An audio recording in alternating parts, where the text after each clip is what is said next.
Hi, everyone. Welcome to episode 5 of our monthly live virtual series called Beyond the Clinic, Living Well with Melanoma. I'm Dr. Raymond Liu, oncologist and director of the Cancer Survivorship program at Kaiser Permanente San Francisco.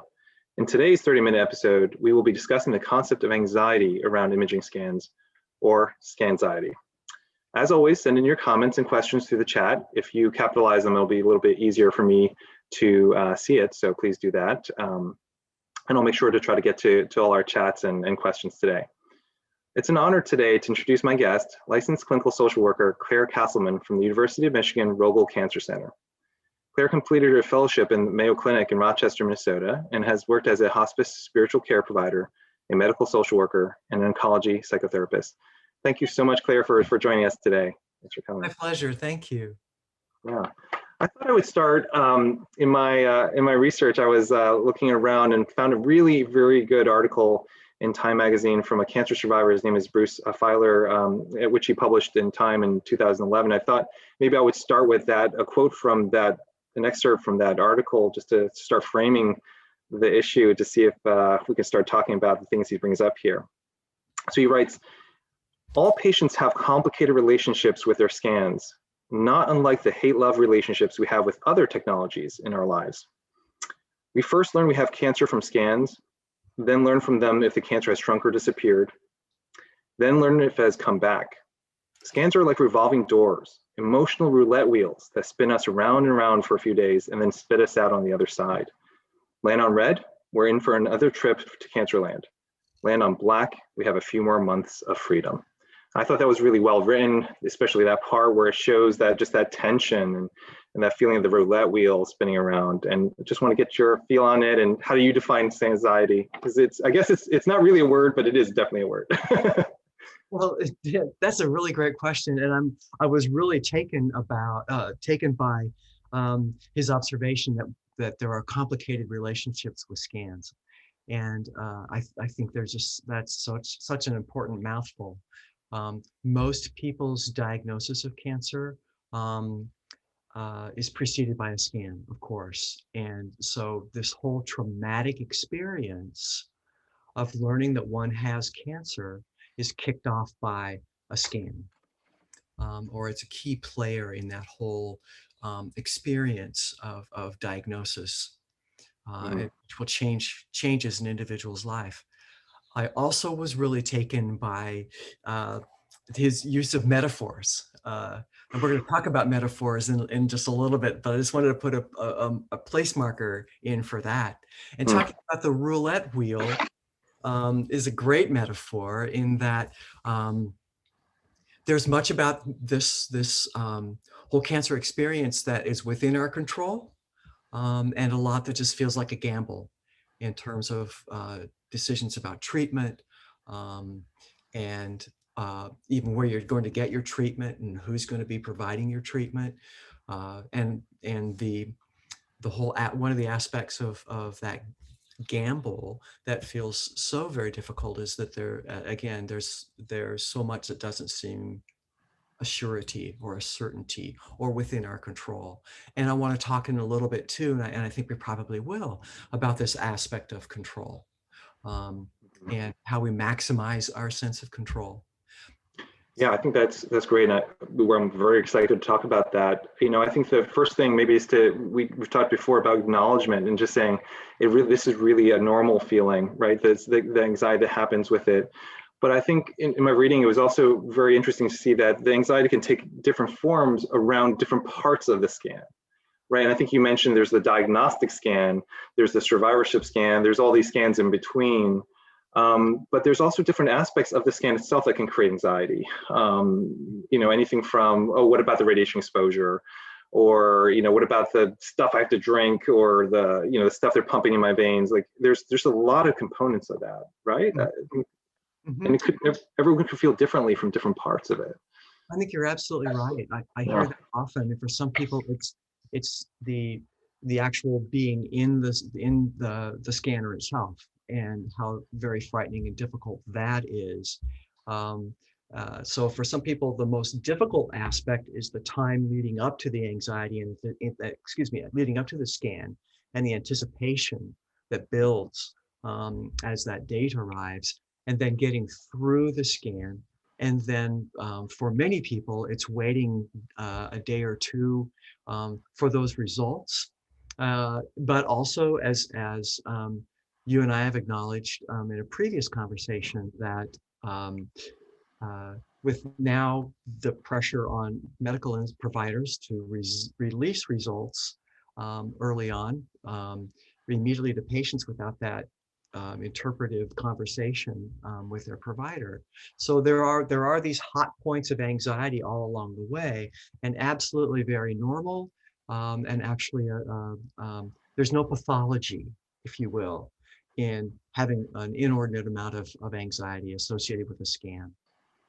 And I think what I really appreciated from our last conversation too was that you said, you know, just trying to understand who you are as an individual and saying, how do I sort of, what parts of that am I anxious about? How do I sort of dissect that out a little bit? Because some people may not be as anxious about the actual results or some other, like, or all of it. And so understanding who we are is a part of, and acknowledging that is part of the healing process.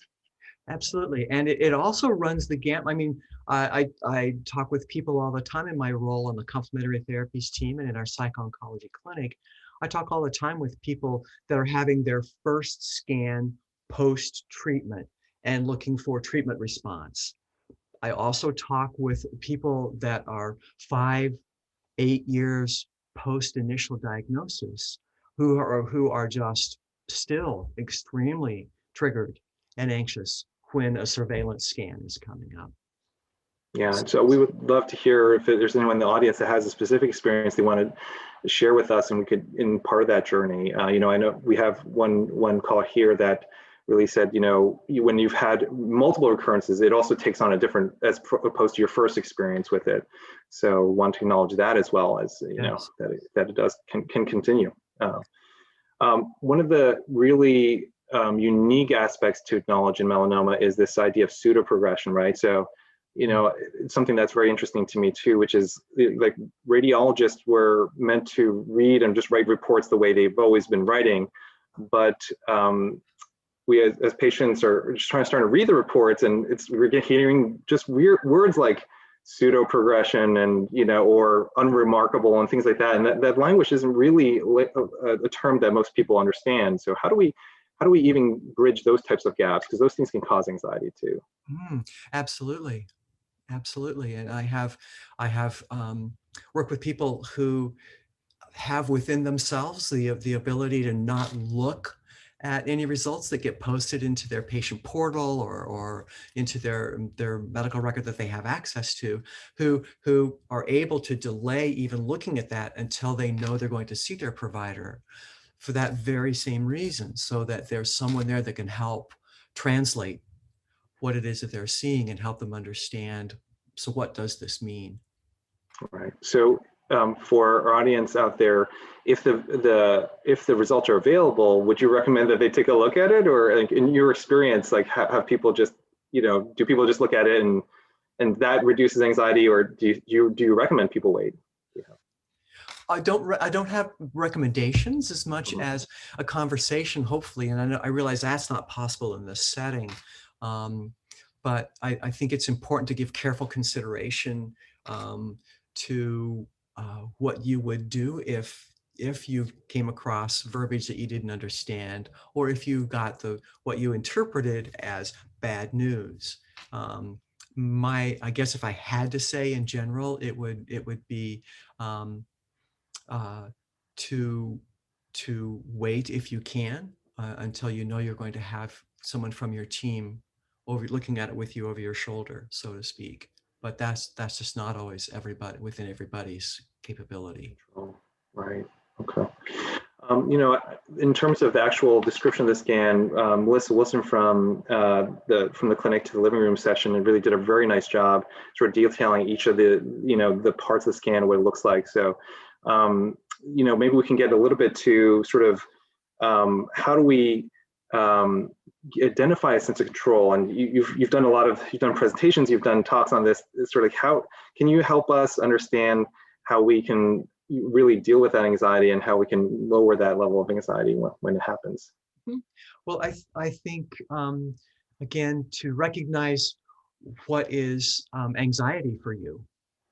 For some people, anxiety is just this overwhelm or this sense of overwhelm. For some people, and including in some cases physical symptoms like panic attacks or just an inability to feel settled. For some people, it is a difficulty with sleep. For some people, it's it's just this onset of irritability with their loved ones or with others.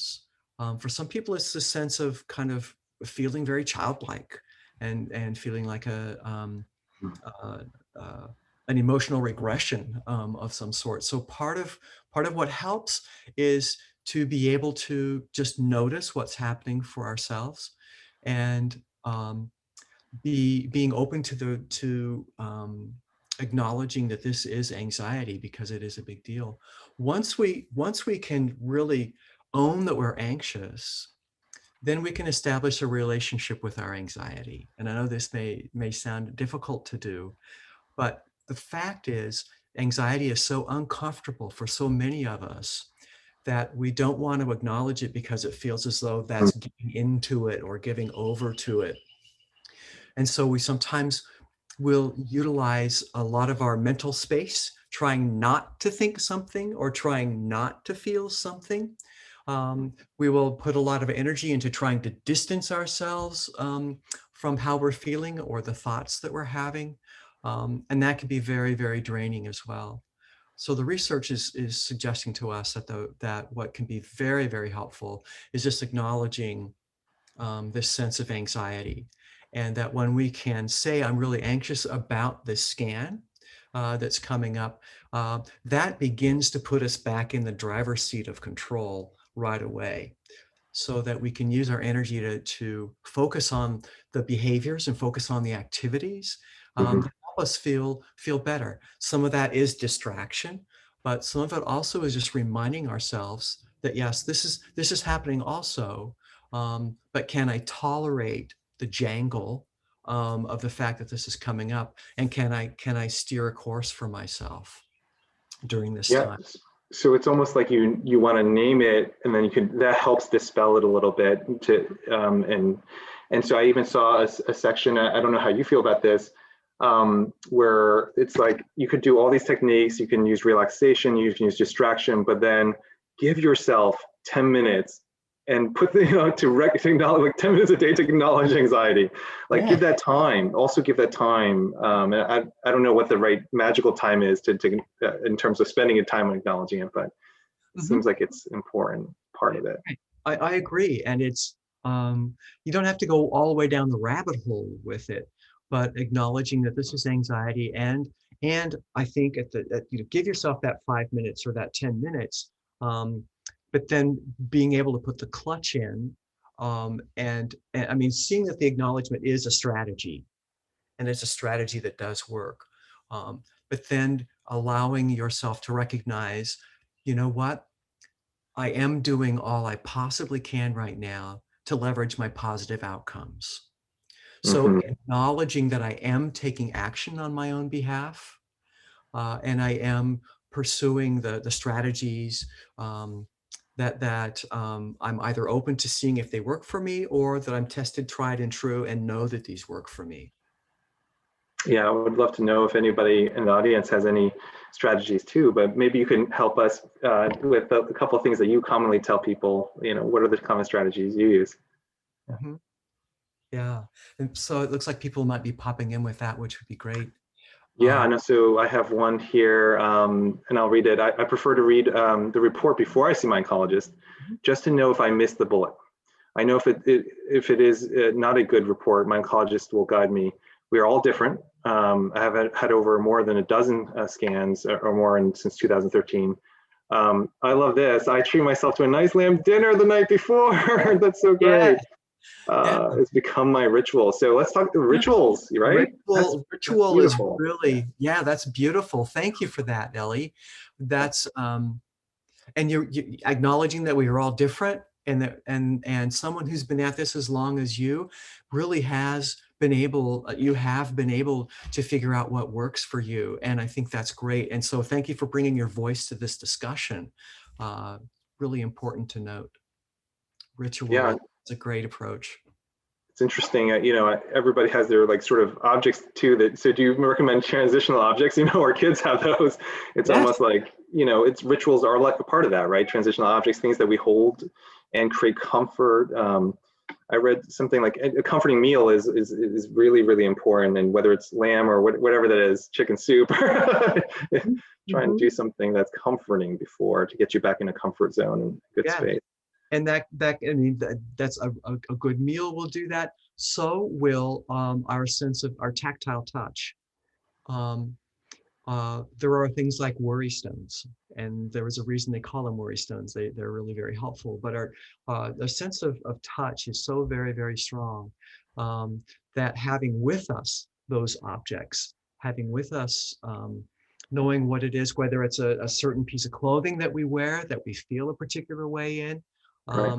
or if, as we say, a worry stone. Or here in Michigan, where I am, everybody has Petoskey stones, which are really very cool, an interesting type of fossil. And so a lot of Michiganders carry the Petoskey stones around, but what we can associate with those objects of calm, or sometimes it's the people who gave them to us, or the place we were when we came by it. These are all really potent ways of reminding us of our ability to get through tough times. Yeah, we have a lot more population of like different rituals. Here's another great one. Going to I guess this is a restaurant, Portillo's, for a hot dog. so it doesn't have to be fancy food. It could be or Costco hot dog is where I would go get my hot dogs. But yeah, that's great. I think there's a caller here, John, that says, one of his ways of dealing with it is just trying to get that CT report early, to the point where he's actually transferred to a medical center where the CT reports are actually available earlier. So that's taking control of what he needs, and that's great too. And he said this is great if it can happen, that they schedule the appointment with an oncologist right away after the scan. And so I think that's getting to the point that communicating with your care team about what's making you anxious sometimes they can make accommodations to sort of shorten that time. So communicating with the care team is important, right? Absolutely. Absolutely. And they're not going to be surprised, and they're not going to think less of you.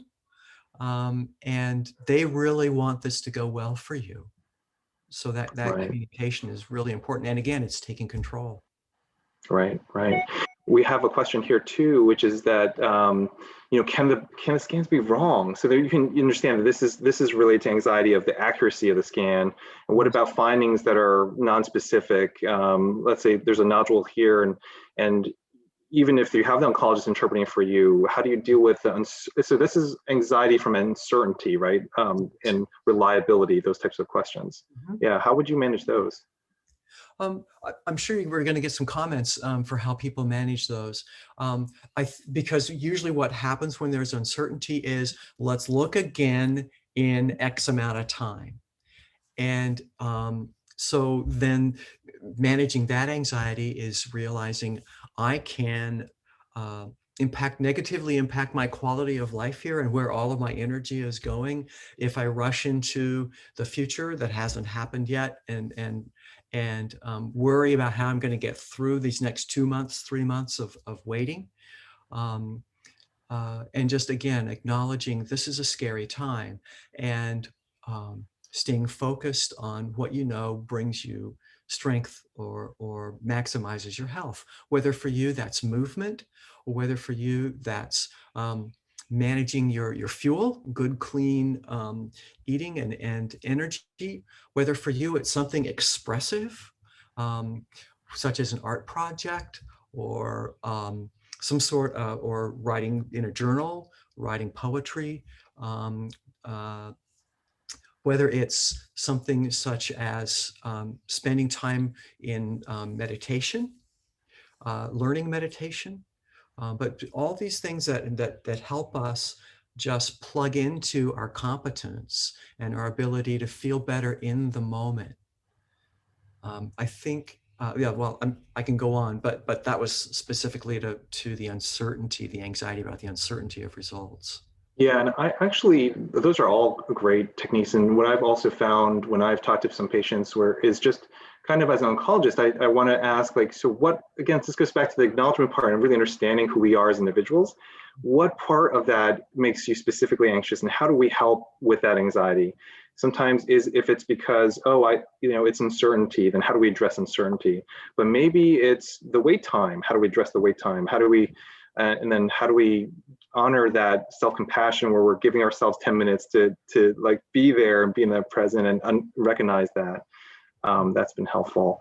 We have a call here that said, he finds it helpful to remind, Debbie writes to her family that she has a scan. So this is sort of like talking to people, not just self-talk about the anxiety, but also creating a support network around yourself around scans, right?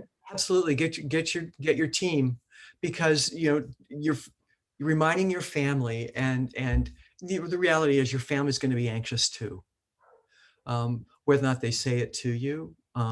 So having your team meeting on how are we going to get through this time, or who needs what, I think is a great strategy.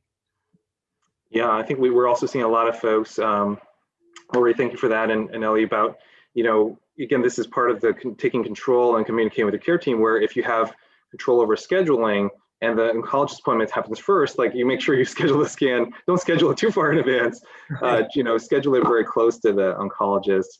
And just so great to hear that there are some folks that are having experiences where their oncologist calls them, or that they can have control over the appointments in that way. So that's great to hear. Yeah. On when I was doing some research, there was I've seen a recommendation of doing of practically trying to schedule your scan early in the day, and I haven't seen that in the chat yet. But have you heard that? Because then you don't have to wait, like, because just when you wake up, there's just anxiety building throughout the day, and if you just get it done early, maybe there's less wait time. I don't know if you think that's. Well, I hear that often from patients about that. They just want it done. They want to be on the other side of it. That's interesting. So here's another caller that says, thank you, Vicki, for sharing this. So, getting anxious about getting the IV. So the nurses say, okay, you have great veins, but then, is the vein going to hold up for the IV? How does it feel when that contrast gets pumped in? And she says, I find it helpful to tell the nurse that I'm afraid, and it helps when they have a conversation with me. I've also learned to tell them that I get cold waiting for the scan and get warm blankets, which are comforting. So that sounds to me like that's amazing. That's amazing because you're communicating with your care team, and they're going to do what they can, because when you just say I'm anxious, it's hard to know what part of it. But when you say specifically, hey, this is what I need, sometimes you can get that support, and that's great when it happens. Yeah, that's wonderful, and that's as close as we can come to directing our care, and that's really what they're there for. So I'm with you. I applaud that. Yeah. What do you think are some other ways we can take control of the situation? Do you have any other tips? Or? Yeah, we've already talked about normalizing anxiety, and I think it's helpful for us too to feel a little more competent by understanding that the goal is to not feel anxious. I mean, and the goal isn't to not feel anxious. That's what we all want, but we're setting ourselves up for feeling like an utter failure. The goal is to manage our anxiety. Because it's going to be there. We can't control the thoughts, we can't control the emotions we have any more than we can control the wind. They just pop up, and it's going to happen. And so the goal is to try to stay in that window of tolerance, not so high that we're just so freaked out and anxious out of our skin, and not so anxious like the deer in the headlights that we just can't function. But realize that we're going to move in and out of this comfort zone, or this window of tolerance, as we call it, that's going to come and go. I think it's important to catch ourselves when we have rushed into the future. As I mentioned earlier, I use this phrase a lot: stay present, stay here, stay now. And the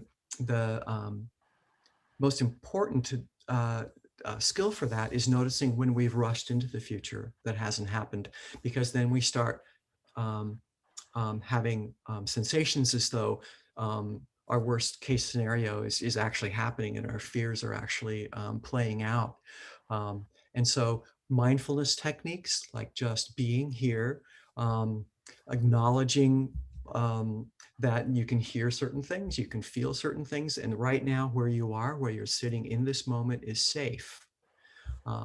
And that's a great skill. Come on back to here, because that's the way we minimize our suffering and our worry about it. There are lots of different mindful techniques. I also think that grounding techniques can be really very helpful as well. Utilizing the breath. Inhaling through the nose activates the parasympathetic nervous system, which is an automatic down regulator. So just simple things like paying attention to your breath, counting your breath brings you more fully into the moment. I often ask the patients with whom I'm working, can you feel your feet? Notice your feet.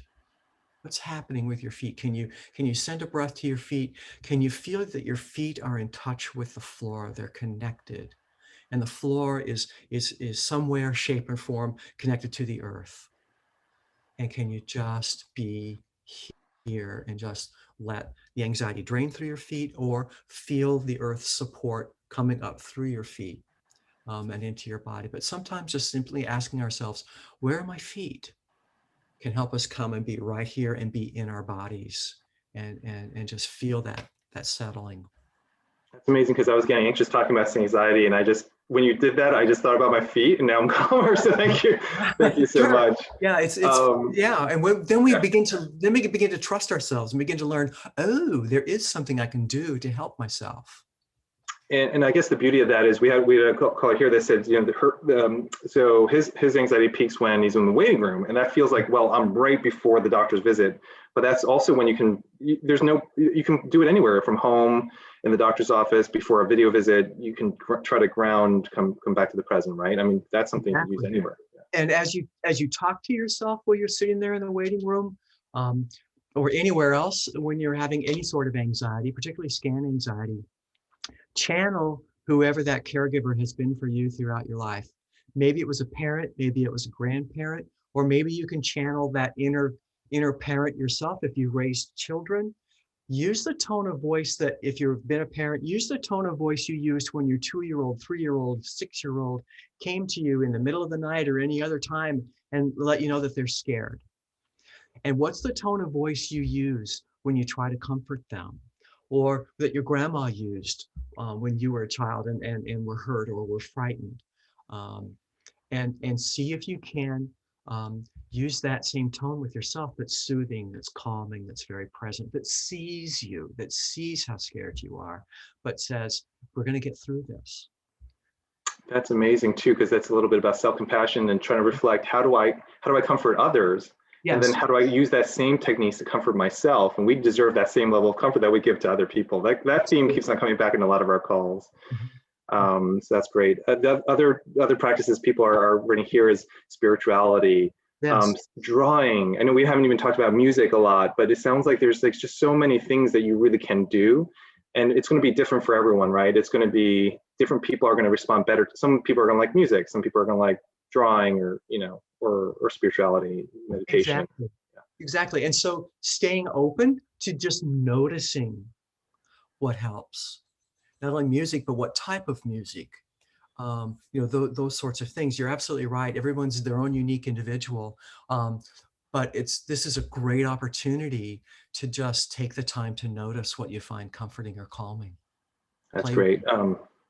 Yeah, so I mean, I think, I know we're running out of time. There's just so much happening in the chat, and I'm just thankful for so many people that have contributed to this.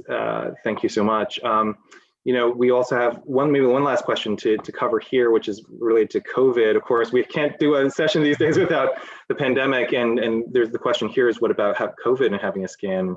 And I think there could be many different ways that can create anxiety, because what about exposure from the medical center, but also about the fact that COVID vaccinations even can cause lymph nodes enlarge. And how do you interpret the scans with COVID?